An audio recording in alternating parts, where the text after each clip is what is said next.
La emisora de la Universidad del Valle presenta RPT Positivo. Pensamos positivo, hablamos positivo, actuamos positivo. Para que Colombia y el mundo conozca que lo que pasa aquí es positivo. Transmitimos en radio con energía positiva. Todos los domingos a las 9 de la mañana por Univalle Estéreo, 105.3 FM. Hola, ¿qué tal amigos de RPT Positivo? Sean todos bienvenidos a este especial de la Feria del Libro, uno de los encuentros culturales más importantes del país. Un espacio donde las historias cobran vida, las ideas se encuentran y la cultura se comparte entre lectores, autores y soñadores. Desde aquí nos conectamos con el conocimiento, la creatividad y las voces que construyen país a través de la palabra. Bajo la dirección de Libardo Hernández Mora, hoy tendremos un programa muy especial con invitados que nos estarán compartiendo sus obras, sus experiencias y su mirada del mundo desde la literatura. Así que acompáñanos porque hoy más que nunca las noticias más positivas desde Corferias en Bogotá en la Filbo 2026 RPT Positivo. RPT Positivo. En RPT Positivo, Agenda Cultural. En el marco de la Filbo 2026, que se desarrolla aquí en Corferias, nos acompaña un invitado muy especial, el delegado de India, país invitado de honor en esta edición de la feria. Una oportunidad para conocer de cerca la riqueza cultural y literaria de esta nación y su participación en uno de los eventos editoriales más importantes de América Latina. Nos acompaña también su traductora Juanita Blandón, quien facilitará este diálogo. Juanita, bienvenida a RPT Positivo y preguntémosle al señor Milín cómo ven el intercambio cultural entre India y Colombia a través de la literatura. Nos encontramos con el profesor Milín Surakar Malate, jefe de la delegación de la India y presidente de la National Book Trust, editorial gubernamental más importante de la India. How do you see the cultural exchange between India and Colombia through literature? According to me, already the exchange of culture has already started. Para mí, el intercambio cultural de la literatura con la cultura colombiana ya ha empezado a través de la Feria del Libro. All the cultural programs conducted in Indian stage, they were from Colombian artists and they performed Kathak, Odissi Nritya, Bharatanatyam, all Indian classical dances. Desde la programación cultural que se ha venido estableciendo a lo largo de la feria, los programas de danza y de música que son ejecutados por artistas colombianos representan este intercambio cultural. Interpretan Bharatanatyam, Kathak, Odissi y demás folclore y danzas tradicionales de la India. And in India, in young generation, the famous dance form salsa from Kali is very much popular. I'm not sure whether in India the way they dance is exactly similar about in Colombia, but they are very much fond of salsa dance. En la India también ha estado creciendo popularmente el ritmo de la salsa, que es típico de Cali. No sabe si realmente se ejecuta de la forma correcta, pero igual sucede con este baile. Recommend that the Colombian and Indian youth should read books about the cultural activities, music, dance, and then they will get attracted towards various dance forms. For example, salsa is known, but I am sure that in Colombia, many such forms of music, dance will be there, but they are not known in India. Efectivamente, a través de estos intercambios culturales, puedo decir que aliento que aliento a los jóvenes estudiantes a interesarse por los libros y la literatura que hemos traído aquí, de la misma forma en la que buscamos establecer otros puentes. Entendemos que la salsa está muy bien situada y conocida en la India, pero no es el único género, y estoy muy seguro de que en Colombia hay más géneros y más danzas, por lo cual invito a los jóvenes estudiantes y autores a leer y a escribir sobre todo sobre su cultura, para así llevar todos estos textos y estos libros a la India. Qué bueno saber que la música salsa, de donde es nuestra emisora Univalle Estéreo del Valle del Cauca, pues se está dando a conocer también en la India. Para terminar esta entrevista, porque sabemos que están un poco ocupados, que nos cuente qué más ha traído el programa editorial de la India. Which authors or literary movements from your country would you recommend to those just beginning to explore Indian literature? I will definitely recommend the authors who are very famous in India, and their writings are very simple, so that for a beginner it will be a good start. I will recommend Mahatma Gandhi. I will recommend Guru Rabindranath Thakur, popularly known as Tagore. Also, I will recommend regional authors which have been displayed in India Pavilion. For example, Subhash Chandra Bose. For example, Vinoba Bhave.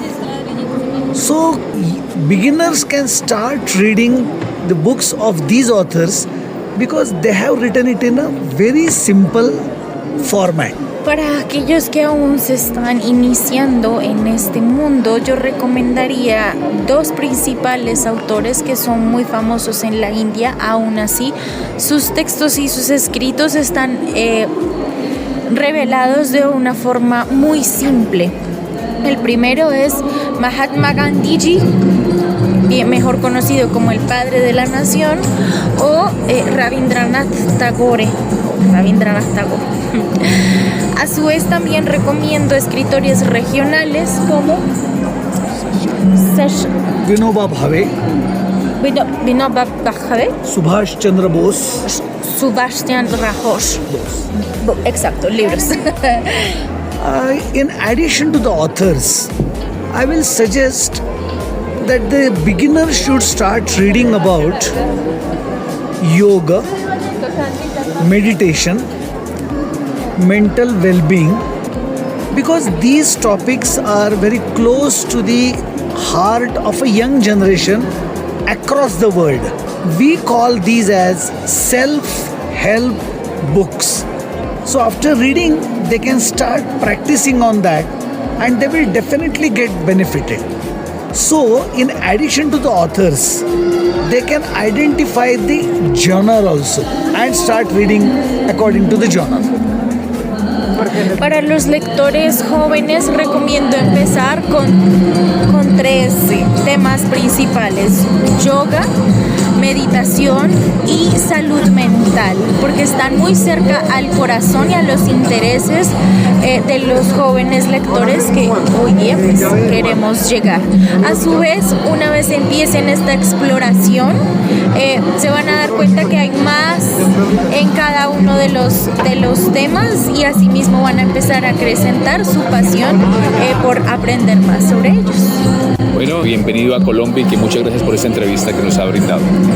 Welcome to Colombia and thank you for this interview, Professor. Thank you. Muchas gracias. Bienvenido. Okay. Gracias. RPT Positivo.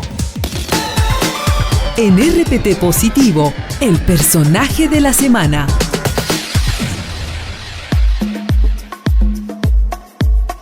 Y continuamos en la Feria Internacional del Libro de Bogotá 2026. Más de 2.300 actividades culturales, académicas y literarias, y tenemos invitados especiales de la casa aquí en el stand de la Universidad del Valle. Se trata del profesor Luis Carlos Castillo, quien hace su lanzamiento del libro. Y bueno, profesor, muy buenos días y bienvenido a los micrófonos de Univalle Estéreo 105.3. Para comenzar, la primera pregunta es: ¿qué lo motivó a investigar y escribir sobre el bandolerismo en Colombia?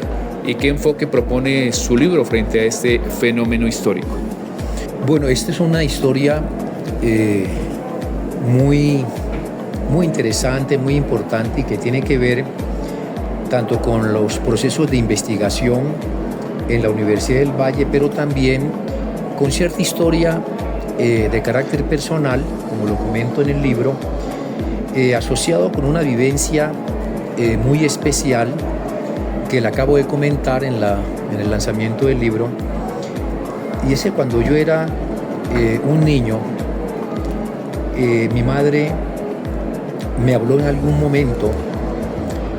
Mi madre era una mujer que había nacido en Bogotá y estaba pues viviendo en el municipio de Girardot, por allá por los años de la violencia interpartidista. Y ella fue de alguna manera pues testigo de los grandes coletazos de la violencia y del bandolerismo. Y entonces me dijo a mí en algún momento que Sangre Negra, uno de los grandes bandoleros liberales, había sido un hombre muy malo, que mataba y asesinaba, y que además aplicaba lo que se llamó en ese entonces el corte de corbata y el corte de franela. Y cuando mi madre pronunció ese nombre, a mí me produjo un gran escozor. Me impresionó mucho la expresión Sangre Negra. Y ese nombre, siendo yo un niño, se quedó grabado en mi memoria con tinta indeleble, como lo dije ahora en el lanzamiento del texto. Muchos años después, cuando estábamos en la ciudad de Texcoco, repatriando a la Universidad del Valle el archivo Germán Guzmán, que constituye el acervo documental más importante de la historia de la violencia en Colombia, y cuando estaba fotocopiando documentos, escaneando textos, me encontré con una carta firmada de puño y letra de Jacinto Cruz Usma Sangre Negra, el personaje del cual me había hablado mi madre muchos años antes. Y en esa carta, Sangre Negra le pedía a un hacendado que le tenía que pagar 10.000 pesos como la cuota de seguridad. Y los 10.000 pesos estaban destinados fundamentalmente a sostener la cuadrilla que él en ese momento estaba dirigiendo. Una cuadrilla integrada por aproximadamente, pues la cifra un poquito varía históricamente, pero una cuadrilla que podría estar integrada entre 40 y 70 hombres. O aunque las cuadrillas de los bandoleros de la violencia tardía estuvo en promedio integrada por 10 hombres.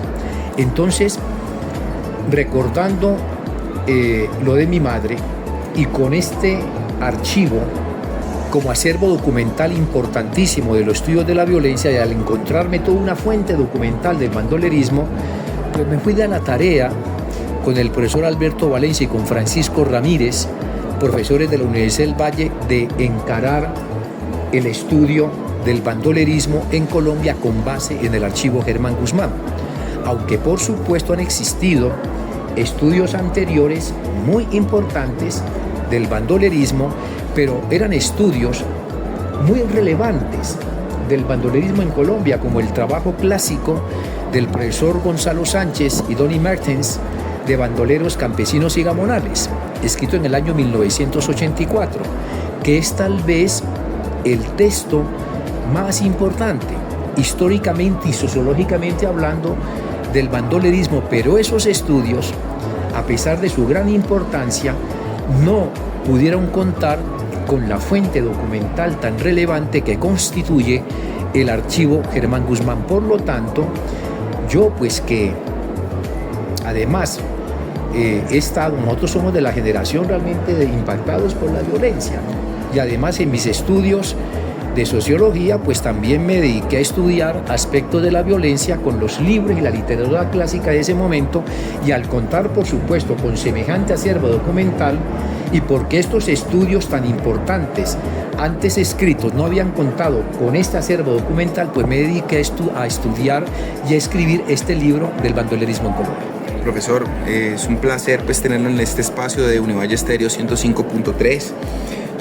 Yo quisiera de pronto hacerle esta pregunta. Usted aborda una idea de bandolero social en su obra. ¿Cómo diferenciar, si es posible, entre bandolero, guerrillero y criminal? Sí, esa diferencia ha sido tremendamente polémica, y existe esa diferencia en el campo de los estudios del bandolerismo. El padre contemporáneo de los estudios del bandolerismo es el gran historiador inglés Eric Hobsbawm, como lo dije ahora, que escribe dos textos memorables. El primero, que se llama Rebeldes Primitivos, escrito en el año 1959, y el texto Bandidos, escrito en el año 1969.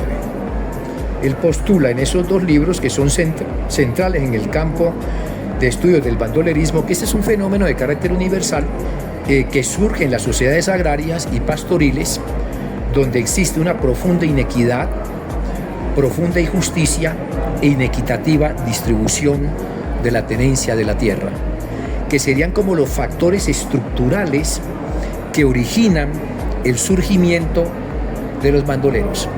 Por lo tanto, encuentra que han existido los bandoleros en todas aquellas sociedades, independientemente del lugar. Entonces él encuentra bandidos y bandoleros en Europa, en China, en Asia, en América Latina, en África, ¿de acuerdo? Es un fenómeno extendido, él dice universalmente, en este tipo de sociedades. Pero entonces, en el caso nuestro, en el caso de Colombia, existe una gran dificultad para poder diferenciar el bandolero del guerrillero, y para poder diferenciar el bandolero, exactamente el guerrillero del criminal. Porque digamos que allí las fronteras son fronteras muy difusas, porque en el caso de la historia nuestra, muchos guerrilleros hicieron el tránsito a bandoleros, y resulta también que bandoleros luego hicieron el tránsito o intentaron hacer el tránsito hacia ser guerrilleros.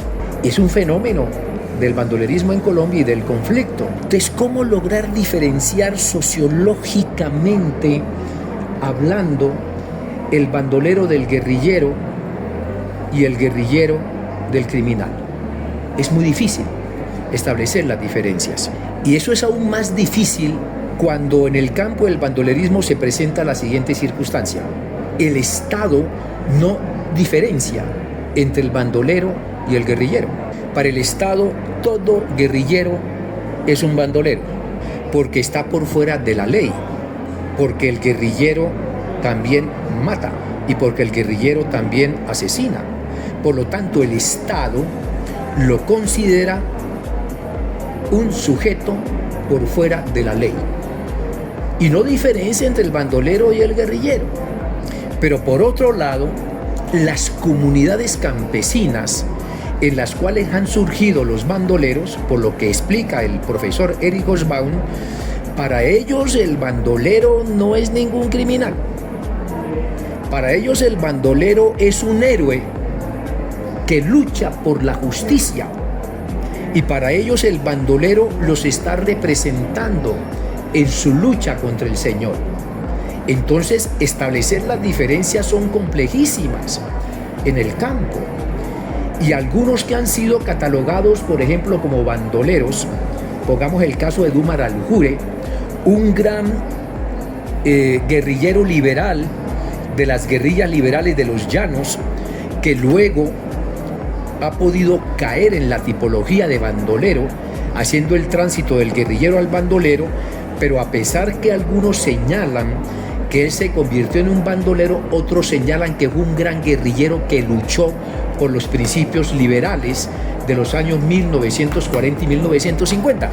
Entonces la pregunta tuya es complejísima, pero adicionalmente la situación es aún mucho más compleja porque las tipologías que se han establecido en el campo logran establecer diferencias entre los bandoleros, en los cuales hay bandoleros que llama Erich Hobsbawm el ladrón noble, que él lo califica como un bandolero social, pero el ladrón noble no mata, no asesina. Y el típico bandolero, el típico ladrón noble es el Robin Hood de los bosques ingleses, ¿de acuerdo? Pero al mismo tiempo construye la tipología del vengador, que es aquel bandolero que es el bandolero de sangre, que mata sobre la base de la sevicia y el odio, y que son bandoleros que matan por la sangre, porque han sido asesinados sus compañeros, sus familiares, y por lo tanto es la venganza de sangre. Entonces la dificultad sociológica es tremenda. ¿Nosotros qué hemos hecho para poder establecer la diferencia? Lo que hemos establecido es que la gran diferencia entre el bandolero y el guerrillero está en el principio que orienta la acción armada. Cuando un hombre empuña las armas y en la confrontación asesina o mata, ¿cómo diferenciarlo del bandido y del bandolero?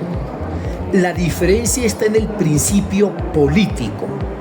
Cuando un sujeto empuña las armas y tiene un principio político que orienta la acción armada, uno dice que ese sujeto es un guerrillero, ¿de acuerdo? Es un guerrillero. Claro, en la confrontación, la guerrilla mata. En la confrontación armada hay muertos, hay asesinatos en medio de la guerra. Y entonces, ¿cuándo el guerrillero se convierte en bandolero? Se convierte en bandolero cuando la acción armada pierde el principio político y por lo tanto se asesina o se mata porque el motivo que está detrás de esa muerte, de ese asesinato, no es un principio político, sino que es un principio de venganza, o porque el principio que mueve la acción armada está relacionado, por ejemplo, con el factor económico, con las rentas ilícitas, con el negocio. Entonces ya allí el guerrillero se ha convertido exactamente en bandolero. Pero también se presenta el fenómeno viceversa, porque resulta que en la violencia en Colombia algunos de los bandoleros que realmente mataban por odio, por venganza, que es el bandolero de la venganza de sangre, en algún momento intentó integrar los grupos guerrilleros y pasar a una acción armada sobre la base de la orientación política de esa propia acción armada. En eso consiste realmente la diferencia ahora. ¿Y cuándo se convierte en criminal? Se convierte en criminal cuando el bandolero, lo que lo motiva fundamentalmente es la venganza de sangre, porque estés buscando la venganza fundamentalmente. Y entonces muchos de estos bandoleros de nuestra violencia de los años 1950, al ser testigos en el conflicto violento de cómo sus esposas, sus maridos, sus hijos, sus familiares fueron decapitados y fueron asesinados en medio del conflicto, los que los movía fundamentalmente era el crimen.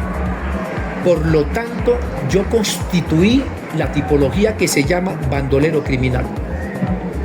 Y cuando establezco la tipología de estos bandoleros, porque las tipologías constituidas por Erich Hobsbawm no permiten comprender todo el fenómeno colombiano, que es tan terriblemente complejo.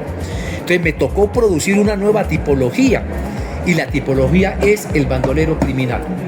Y por ejemplo, yo digo en el libro que un personaje como Sangre Negra, Jacinto Cruz Usma, o como Rosalba Velázquez, la comandante Matacho, se convirtieron en la tipología del bandolero criminal. Esa es la diferencia, por lo tanto, entre el bandolero, entre el guerrillero y entre el criminal. ¿De acuerdo? Profe, ya una última pregunta ya para terminar esta entrevista. ¿Por qué es importante que sigamos hablando y estudiando estos temas en este, como usted dice, en este contexto colombiano tan complejo? Sí, realmente esa pregunta es tremendamente importante, pero tremendamente problemática. Lo que yo señalo en el libro es que esta historia dramática del conflicto colombiano, tanto de la violencia como del conflicto armado, que según el informe de la Comisión de la Verdad, pues cerca de 9 millones de colombianos han sido víctimas del conflicto. 9 millones de colombianos, eso significa que en casi todas las familias colombianas ha habido alguna víctima del conflicto. Y entonces, ¿cómo explicar estas situaciones? Yo lo que postulo es que aquí nosotros venimos de una situación en la cual se establecen pactos de paz, los guerreros entregan las armas, se incumplen los acuerdos, estos guerreros se vuelven a rearmar y entonces continúa pues el conflicto, se exacerba pues a veces. Tenemos la amnistía del 53 de Rojas Pinilla, la amnistía del 58 que dio la Junta Militar de Gobierno, luego la amnistía que Alberto Lleras dio en el 59, y hemos tenido el pacto de paz, pues el pacto de paz del 90 con las guerrillas del M-19, con el Quintín Lame, ¿sí?, del momento, con algunos sectores exactamente del EPL, y luego hemos tenido la firma del acuerdo de paz del año 2016, 24 de noviembre, entre el gobierno santo y la extinta guerrilla de las FARC. Pero creo que estamos frente a un fenómeno donde se repite la tragedia de la sociedad colombiana. Y es que, a mi modo de ver, aquellos que habían empuñado las armas con un principio de carácter político de transformación de la sociedad colombiana y que precisamente pactaron la paz, y porque pactaron la paz porque el gobierno los consideró sujetos políticos con los cuales era posible hacer un pacto de paz, porque el Estado concibió que como tenemos un delito político, era posible firmar la paz con sujetos que habían empuñado las armas y que se habían constituido en sujetos políticos con los cuales era posible pactar la paz. Eso es lo que está también detrás del acuerdo de paz del 2016. Pero ahora, como si la historia se repitiese, pero en esta oportunidad como una tragedia aún mayor, está surgiendo el novísimo bandolerismo en Colombia. Y es que aquellos que firmaron la paz se han vuelto a rearmar, pero en el rearme ya no funciona el principio político de la lucha armada, sino que en el rearme está funcionando otro principio, que es el principio económico, consistente en obtener rentas extraordinarias del negocio del narcotráfico y del negocio de la minería ilegal. Profesor Luis Carlos Castello, muchas gracias por estar en los micrófonos de 105.3 en este especial de la Filbo 2026. Bueno, muchas gracias por la invitación.